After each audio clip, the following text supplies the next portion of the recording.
লাত্তি হালাই দিছ তো আমার মাইয়া আমার দিকে চাই না, আমার পোলারে মাইরা আমার মাইরা ওই গেছে স্বামীর লগে পোলাপানের লেগা। না না, এটা কিন্তু তোরা অভিযোগটা খুব একদম জঘন্য একটা কথা কইছিস। আমি কোনো ইসলামে ব্যাপারে না না, আমি বিথি সোহানের কাছে কোনো বলি নাই যে আমি আমার সন্তানদের উদ্দেশ্যে শুধু একটুকি বলতে চাই যে তোমরা এখনো সেই বয়সটা হয় নাই যে একটা ভালো মন্দ সিদ্ধান্ত নেওয়ার বয়স তোমাদের এখনো হয় নাই, কারণ তোমরা এখনো না বলো। তোমরা আবেগের বসে হয়তো বা কখনো ভালো বলতেছো, কখনো খারাপ বলতেছো, কিন্তু আমরা যারা বড় আছি, আমরা যারা মা হয়েছি, যে বাবা হয়েছে, যারা যে অবস্থানে আছে, তারা কিন্তু এই জিনিসটা ভাবনা চিন্তা করে। কিন্তু কষ্ট লাগতেছে না যে বাবার কাছে যা পেতাম তাই পেতাম। বাবা মনে করে নিত, বাবা তুই আমার কে মানে ঝগড়া করে না, কিন্তু তো বাবা এখন করে না, তোর কাছে কত কষ্ট লাগে। আসসালামু আলাইকুম দর্শক, আপনারা সকলেই জানেন যে পুরান ঢাকার মিটফুডে সোহাগ নামের এক ব্যক্তিকে ইট দিয়ে থেতলিয়ে হত্যা করা হয়েছিল। দর্শক, এবার অভিযোগ উঠেছে সোহাগের স্ত্রী নাকি পরকীয়া করে অন্যের হাত ধরে চলে গিয়েছে। দর্শক, এ বিষয় নিয়ে এবার সোহাগের স্ত্রী নিজেই মুখ খুললেন। দর্শক, বিস্তারিত গুরুত্বপূর্ণ তথ্য থাকছে পুরো ভিডিও জুড়ে। পুরো ভিডিওটি দেখলেই সবকিছু বুঝতে পারবেন ইনশাল্লাহ। তো দর্শক, চলুন বিস্তারিত দেখে আসি। লাত্তি হালাই দিছ তো আমার মাইয়া আমার দিকে চাই না, আমার পোলারে মাইরা আমার মাইরা ওই গেছে স্বামীর লগে পোলাপানের লেগা। না না, এটা কিন্তু তোরা অভিযোগটা খুব একদম জঘন্য একটা কথা কইছিস। আমি কোনো ইসলামে ব্যাপারে না না, আমি বিথি সোহানের কাছে কোনো বলি নাই যে তোরা সাদা কাগজে সই করে বিথি তুই সোহানে রাখ আর সম্পত্তি আমার দিয়ে, এরকম কথা আমি কোনোদিন কই না। লাগলেও আমি এখন যেখানে উপস্থিত রয়েছি যে মিটফুটে যেই সোহাগ হয়েছিল আপনারা জানেন, সেই সোহাগের বউ 4 মাস যেতে না যেতেই চলে এসেছে বাবা মার বাসায় তার সন্তানদের ফেলে। এমন ভিডিও আমিও করেছিলাম, আপনারা দেখেছিলেন। আজকে আমি এই যে সেই সোহাগের বউ এবং সোহাগের শাশুড়ি তাদের সাথে কথা বলবো। আসলে আপনার সন্তানকে আপনি কেন আপনার বাসায় এনে রাখছেন? আপনার নাতি নাতনি আছে, তাদেরকে রেখে তাদেরকে এই যে স্কুলে যাওয়া কষ্ট, খাওয়া দাওয়া কষ্ট, আপনার মেয়েকে কেন এনে রাখছেন? মেয়ে রানি নাই তো আমার মায়ের ওরা কষ্ট দিছে দেখে আমার মায়ের অসুখে পইরা রয়েছে, চিকিৎসা করে নাই, রিস্কা নিয়ে একলা আয়া পড়ছে, একটা গাড়ি ভাড়া সুবিধা দেয় না, অনেক অত্যাচার করছে ওরা। আমার মায়ের যে তো দিন 9 মাস 1 বছর হয়েছে মরছে, আজকে 2 মাস আগেছে, 2 মাস আগে সোহাগের চাহিদা দিছে কইছে দিয়ে আমার বাড়ির মেয়ে যাইছে ওই আইয়া ওরা কি বাবা তোর দিব তুই আমার মায়ের নিতে এসে এর লেগে আমার লাত্তি হালাই দিছ তো আমার মায়ে আমার দিকে চাই না, আমার পোলারে মাইরা আমার মাইরা ওই গেছে স্বামীর লগে পোলাপানের লেগা। আমার মায়ের যদি কষ্টটাই না করতো এই পোলাপানের লেগে আবার যায়। এই ঘটনা হয়েছে সব মারা যাওয়ার কয় মাস আগে? এই 5-6 মাস আগে, 5-6 মাস আগে। ইয়ার পরে যে মারা গেছে আমরা তো কাঁদছি ওর লেগা। আমার বাসার লোক আর বাসা লই দিছিলাম এই যে এই সেদিন। তো আমি যদি ওর লেগে তো আমরা মায়ের কাছে এত বছর ধরে সারা আমাকে পোলার মতো নিতে মাইয়া জামাই স্বামী না, তাহলে মনে কর মাইয়ার জামাই যে পোলা একই কথা। ওরে আদর কাছে আমরা আদর করছি, অনেক নিশা পানি খাই মাথা নষ্ট হয়েছে, অনেক অত্যাচার করছে আমার নাতি গুলো। আমি ফালছি আমার নাতি 3 বছর লাগে আমি ফালছি। সোহান যে হয়েছে আমার ভাই তুইছি, মনে করে এই 3 বছর ওর বাবা মরণের আগে এই যে এই এত কিছু হওয়ার পরেও সোহাগ ভাই মারা গেছে, যাই হোক ওনার কিছু ভুল ত্রুটি ছিল, পৃথিবী থেকে চলে গেছে, তাকে আল্লাহ ভেস্ত নসিব করুক। কিন্তু তার তো এখন 2টা সন্তান আছে। 2 সন্তান আছে, আমরা তো আনছি, আমার পোলাই গেছে আনতো বিল্লা, আমার নাতি নব, আমার বোনের লইম আমরা লইম, আর ফুপু দেয় নাই, আর ফুপাই দেয় নাই, আমরা বুঝবো এটা। এই ভিডিও আছে, ওর মানুষ আনছে আমার পোলারে মারনের লেগা, জাহাঙ্গীরে মানুষ আনছে আমার পোলারে মারবো, রাইকা দিব। আর পোলা কারণ কি? যেহেতু সোহাগ বেঁচে নাই, সন্তান ওরা সম্পত্তি ওই যে দোকান পোশাক আছে লইব, ওরা তো 12 বছরের খবরই আসছিল না, ওই ব্যাংক চালাচ্ছে বরিশাল, হ্যাঁ তা আয়া হচ্ছে রাইতে আমরা তো রাইতে লাশের বদল। এই সোহাগ মারা গেছে রাতারাতি ঢাকা শহরে এসে সব সম্পত্তি দখল করতেছে, এটাই বলতে চাই। জাহাঙ্গীরে ব্যাংক চালাইতো, আর ওখানে কি ঘর বাড়ি লয়, আচ্ছা, আর ওখানে দোকানে একবারে মাহাজন আর ওই করে বাড়ির মাহাজন। আপনাদের কাছ থেকে আপনারা সব চেষ্টা করছেন? আমি চেষ্টা করছি, থানা তো গেছি, জানার জন্য চেষ্টা করছি, কিন্তু ওরা তো আমাদের সাথে ওরে ভাইয়া ওর সাথেই রইছে। পানি ভরা খাওয়াইছে আমার সামনে, পানি ভরা খাওয়া আমাকে কে লেখা খাওয়ান পানি ভরা, বাকি মাথা ডর গরম, ওর বেলা মাথা গরম, এই পোলা পানি দিয়ে নষ্ট করতে হয়। ওর ফুপু আর ওর বইনে কয় শিক্ষিত বেলা হয়, শিক্ষিত দেখে ও রাখবো। মা যদি অশিক্ষিত হালাই দেয় সন্তান। আপনি তো চলে আসছেন, আপনার সন্তানরা আপনাকে বিভিন্ন লোভী বলতেছে, অভিযোগ দিচ্ছে আপনার নামে। লোভী দেখে তো থাকতেছে, তাহলে আমার মায়ের খাতায় এখন আপনার সন্তান তো, এই যে আপনার সন্তান তো, মেয়েটা মোটামুটি বড় হয়েছে, হয়তো 2-1 বছর পর 2-3 বছর পর বিয়ে দিতে পারবেন। পরে যা বুঝায় তাই হলে পরে যা বুঝায় তো মার থেকে মাসির দরের কথাটা বেশি হয়ে যাচ্ছে। আপনার থেকে আপনার ফুপিদের, মানে ওর ফুপিদের কেন বেশি ভালোবাসে? আপনি কি অন্যায় করছেন? আমি অন্যায় করছি, এখন তো আমার কাছে কোনো টাকা পয়সা নাই, আমি পেটে নিছি, আমার এটা অন্যায়। আর আমি তো এখন ওর বাবার মতন ওদের চাহিদা পূরণ করতে পারতেছি না। চাহিদা পূরণ করলে ফুপু করতেছে, ফুপা করতেছে, কারণ আমার কাছে তো কিছুই নাই। আমার কাছে না আছে ছেলে মেয়ের ভালোবাসা, না আছে ওদের দায়িত্ব, ঠিক আছে, সংসারের দায়িত্ব, ব্যবসার দায়িত্ব, সবকিছু ওনাদের কাছে, ওনাদের সবকিছু। আপনার মেয়ে বলছে, আপনার ছেলে বলছে যে বাবা বেঁচে থাকতেই দুজনের দায়িত্ব পালন করতো, আমার মা আমাদের কখনো আদর করতো না, আমাদের দেখাশোনা করতো না। আচ্ছা ভাইয়া, আমি বলতেছি, আমি তো ওদের গর্বে নিছি। একটা মা নিজের সন্তানকে কোনোদিন আদর যত্ন না করে এত বড় হয়। আমার ছেলের বয়স 12 বছর, আমার মেয়ের বয়স এখন 15 চলতেছে। এত বড় কিভাবে হয়ে গেছে অন্য মানুষের আদেশে? আপনারা দেখেন 1 বছর আগে ওদেরকে কিরকম দেখছিলেন। আচ্ছা, এই যে এস্টামে সাইন করে আপনি যে এই সম্পত্তি আনতে চাইছিলেন, এটা কি বিষয়? না না, এটা কিন্তু তোরা অভিযোগটা খুব একদম জঘন্য একটা কথা বলছিস। আমি কোনো ইস্টামে ব্যাপারে না না, আমি বিথি সোহানের কাছে কোনো বলি নাই যে তোরা সাদা কাগজে সই করে বিথি তুই সোহানের রাখ আর সম্পত্তি আমার দিয়ে, এরকম কথা আমি কোনোদিন কই না। লাগলেও আমি আমার সন্তানদের উদ্দেশ্যে শুধু একটুকি বলতে চাই যে তোমরা এখনো সেই বয়সটা হয় নাই যে একটা ভালো মন্দ সিদ্ধান্ত নেওয়ার বয়স তোমাদের এখনো হয় নাই, কারণ তোমরা এখনো না বলো। তোমরা আবেগের বয়সে হয়তো বা কখনো ভালো বলতেছো, কখনো খারাপ বলতেছো, কিন্তু আমরা যারা বড় আছি, আমরা যারা মা হয়েছি, যে বাবা হয়েছে, যারা যেই অবস্থানে আছে, তারা কিন্তু এই জিনিসটা ভাবনা চিন্তা বলে। কিন্তু তোমরা সেটা ভাবনা চিন্তা বলো না। আজকে আমার মার নামে এই কথাটা বললাম যে আমার মার যদি খারাপ হয়, যদি বলি, সেটা কিন্তু আমাদের সবাই আঙুল তুলে দেখাইবে যে ওর মা ওনার সন্তান, অন্য কার কিচ্ছাই বুঝে না। তো যে কোনো কিছু করার আগে ভাববা, একবারে ছোট না তোমরা, আর যেটাই করো বুঝা করো। এমন কোনো কথা বলবো না যেটা মারও সম্মান যায় বা নিজের সম্মান যায় বা বাবার হত্যা বিচারটার জন্য যেন তুমি সব লোকসান না হয়। না না, এটা 4 মাস হয়নি যখন আমি ওখান থেকে আসছি। আমি তো ওনার মৃত্যু মানে খরচটা মানে 40 দিনে যে ইলাকা পড়েছে, তারপর ওদের সাথে একটা ঝামেলা পড়েছে যে ছেলে আমার কাছে না, ওদের কাছে থাকার জন্য ছিল। তো তখন ওদের সাথে রাগ করে আসছিলাম। এর পরবর্তীতে তার 2 মাস পর মানে আমার বাবার বাসায় থাইকা আমি আবার চলে যাই ওদের কাছে। তারপর আসলাম কিছুদিন আগে, মানে রোজার ঈদ করে কোরবানিতে কিছুদিন আগে আসছে। তখন আমার শরীর অনেক অসুস্থ, তো ওখানে আমার ভালো লাগতেছিল না। আর আমার ছেলে মেয়ে মানে মা হিসাবে যে আমার পাশে আসবো, ওদের সাথে আমি আমার খোঁজ খবর নিবো, আমি তো ওদের জন্য গেছি। তো যদি আমার সেরকম ভাবে আগলে রাখতো তাহলে আমি রাগ করে আসতাম। আমি কিন্তু অভিমান করে ওদের কাছে চলে আসছি। আসার পর কিন্তু ওরা আমার একটা ফোন দেয়নি যে আমার আম্মু তো গেল, যে আমার শরীর ভালো না বা আমার আম্মু কেমন আছে। ছেলেকে যদি মারে ডাকে তাহলে তো পৃথিবীতে আর কিছু থাকে না। যদি আমার মনের মধ্যে যদি ভালো না থাকে তাহলে আমি যাইতাম না। তো আমার ছেলে আমার একটা ফোন দেয় নাই, ঠিক আছে, এই রাগ করে আমি সেদিন মৃত্যুটা শিখেছি। এইটাই হলো বড় সমস্যা, এই কারণে ওরা এইসব কথাগুলো বলছে। হ্যাঁ, এটা ঠিক, মানে 1 বছর আগে হয়েছে বলতে কি যে মানে উনি তো মারা গেছে, তার 6 মাস আগে মানে এটা কনফার্ম হয়েছে, আমাকে ডিভোর্স দিছিল, ঠিক আছে।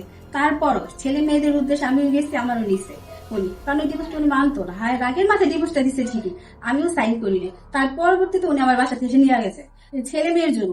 আমার যদি সেরকম লোভ থাকতো, আমি যদি ততটাই আমার কাছে খারাপ থাকতো, তাহলে কিন্তু উনি আমার কাছে আসতো না। এটা যে কোনো মানুষ, সুস্থ মানুষ একবার ভালো করে আপনারা বিবেচনা করে দেখে যে সে যদি এতই খারাপ হইতো তাহলে সন্তানের জন্য বা উনি আমার ডিভোর্স দিয়ে আবার নিতে আসতো না। একটা ছেলে ইচ্ছা করলে 1000টা বিয়ে করতে পারে, একটা মেয়েও পায়, কিন্তু একটা সন্তান কিন্তু মা পায় না। বা সেই সম্পর্কটা যদি ভালো না থাকে তাহলে কিন্তু তাকে ছাড়া কেউ ফিরে আসে না। যদি আপনাদের যাদের মানে প্রকৃত মানে মানসিকতা সুস্থ থাকে তাহলে চিন্তা ভাবনা করে কমেন্ট করবেন। আমি চাই না যে এরকম একটা মানে মানুষের না জানা শোনা কোনোদিন খারাপ মন্তব্য করবে।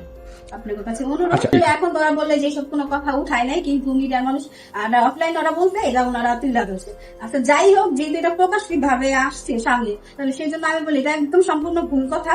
আমি তো বারবার বলছি যে আপনারা তদন্ত করে দেখেন, আমি যদি ওর সাথে সম্পর্ক থাকে, বিয়ে হয়, অবশ্যই একজন না দুজন জানবো, তাহলে আশেপাশে সবার কাছে জিজ্ঞাসা করে দেখেন। আমি আমার বিষয়, আমার নিজের বিষয় আমি নিজে বলতে চাই না, ঠিক আছে। আপনারা জিজ্ঞাসা করে দেখেন, খোঁজ নিয়ে দেখেন আসলে মহিলাটা সত্য বলছে না মিথ্যা বলছে, তারপর আপনারা যা বলা সেরকম কমেন্ট আমার বলুন।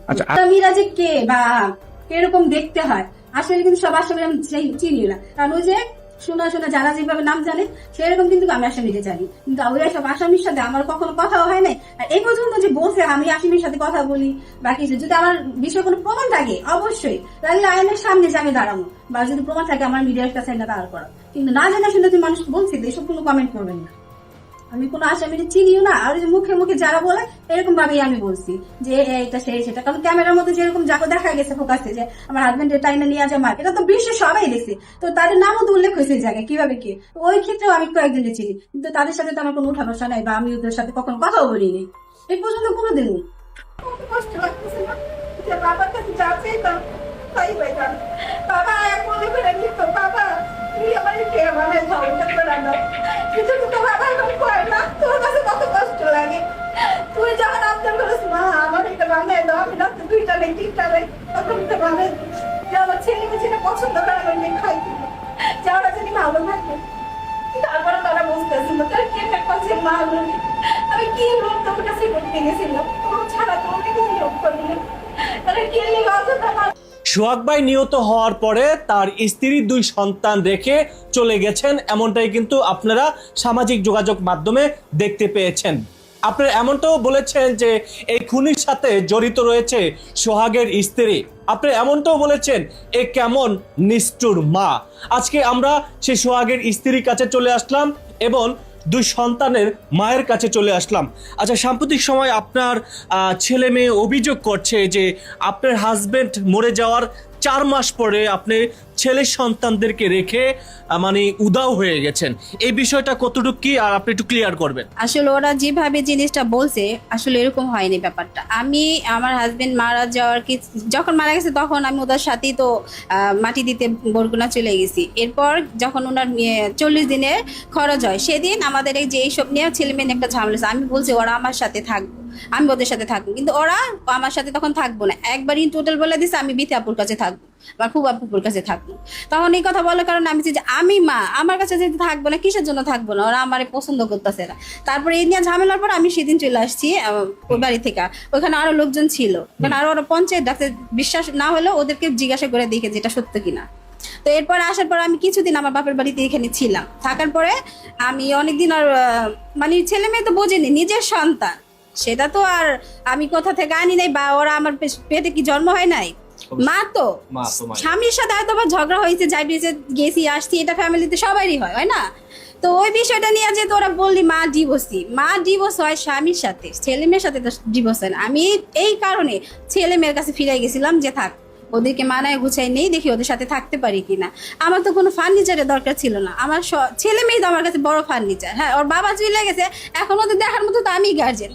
মানুষ বলে যে বাবা না থাকলে মা থাকলেও মনে শান্তি লাগে, সবকিছুতে থাকলে মা মন ভরে, ঠিক আছে, এই কারণে তোদের কাছে গেছিলাম। আমার তো তোদের কাছে কিছু চাওয়া পাওয়া নাই, তোরা আমার ইগনোর করস, আমার সাথে কথা বলেন, আমার মেয়ে আমার খারাপ ব্যবহার করে, বলে যে আমার তুমি আইসো কি লেগা, তোমার আমি থাকতে চাই না, মানে আরো অনেক কিছু পরে। এখানে আমি আপনাকে থামাচ্ছি, আপনি বললেন আপনার মেয়ে খারাপ ব্যবহার করে, কিন্তু আপনার ছেলে আপনাকে যথেষ্ট পরিমাণে ভালো জানতো, মা বলে অনেক শ্রদ্ধা করতো, এই যে আপনার মেয়ে আপনার প্রতি এত অবহেলা এত ঘৃণা কেন? আমার কষ্ট তো সেইটাই, আমার সাথে ঝামেলা ছাড়া বাবার সাথে, ছেলে মেয়ের সাথে তো আমার কোনো ঝামেলা না। আমি তো ওকে তো কোনোদিন একটা জোরে থাপড়ও দিই নাই যে মা, আমি তো সৎ মা না যে আমার ছেলে মেয়েটা আমি অন্য চোখে দেখবো। তো ওরা আমার প্রতি এত ঘৃণা কেন, বাবার সাথে ঝামেলা হয়েছে, কেন ঝামেলা হয়েছে? আপনি কি 2 লক্ষ টাকা নিয়ে আসছেন যে তাদেরকে অনেকেই সহযোগিতা করেছে?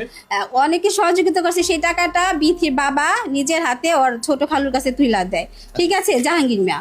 হ্যাঁ, তো আমি সেটাকে নিজের হাতেও ধরি নাই, আমি দিনে, হ্যাঁ আমি সামনে ছিলাম, মিথ্যা কথা বলবো না, আমার সামনে বড় দুলাভাই আর বাইরের কাছে তুলে দিছে সেই টাকা ওনাদের কাছে, এটা ওনারা জানে। কিন্তু তারপরে কেমনে আমার নামে এই কথাটা বলি, তোদের মুখে কি একবার আটকাইলো না যে মিথ্যা কথাটা বলার মানে যে একটা মানুষের কত বড় কষ্ট। প্রকাশ হওয়ার পরে আপনাকে অনেকেই বলতেছে যে সোহাগ হত্যার ঘটনা আপনি জড়িত রয়েছেন, এছাড়া আপনি পরকীয়া করছেন। আসলে এই বিষয়টা কতটুকু সত্য যে আপনার 2 সন্তান রেখে কি আপনি কি আসলে অন্য কারো ছেলের সাথে অ্যাফেয়ার আছে না অন্য কিছু রয়েছে?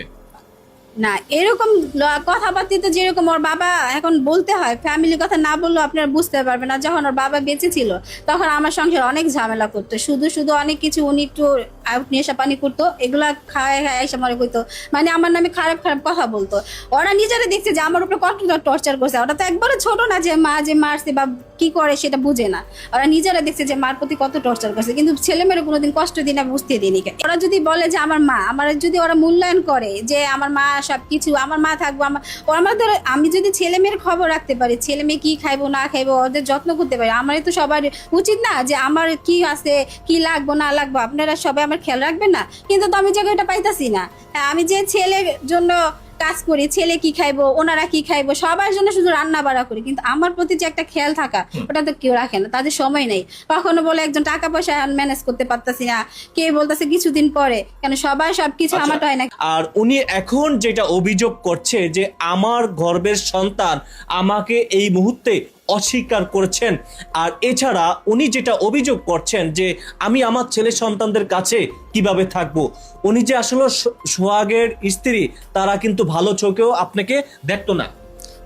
কারণ যে ছেলে মেয়ে আমার এরকম ভাবে মূল্যায়ন করতেছে না, এর জন্য ওনারা দেখে না। কারণ যদি আমার সংসার, হ্যাঁ আমার ডিভোর্স হয়ে গেছে, তাতে কি হয়েছে, কিন্তু ছেলে মেয়ে যদি বলে এটা আমার মা, এটা আমাদের সবকিছু, আমার মার উপরে কোনো তো চলবে না। ঠিক আছে, ঘরের মধ্যে আমার সংসারে যেরকম আমি যেভাবে লালন পালন ওদের করছি বা সংসারে সব গুছায় রাখছি, আমার স্বামী বাইরে কাজ করছে, আমি ভিতরের মালিক ছিলাম।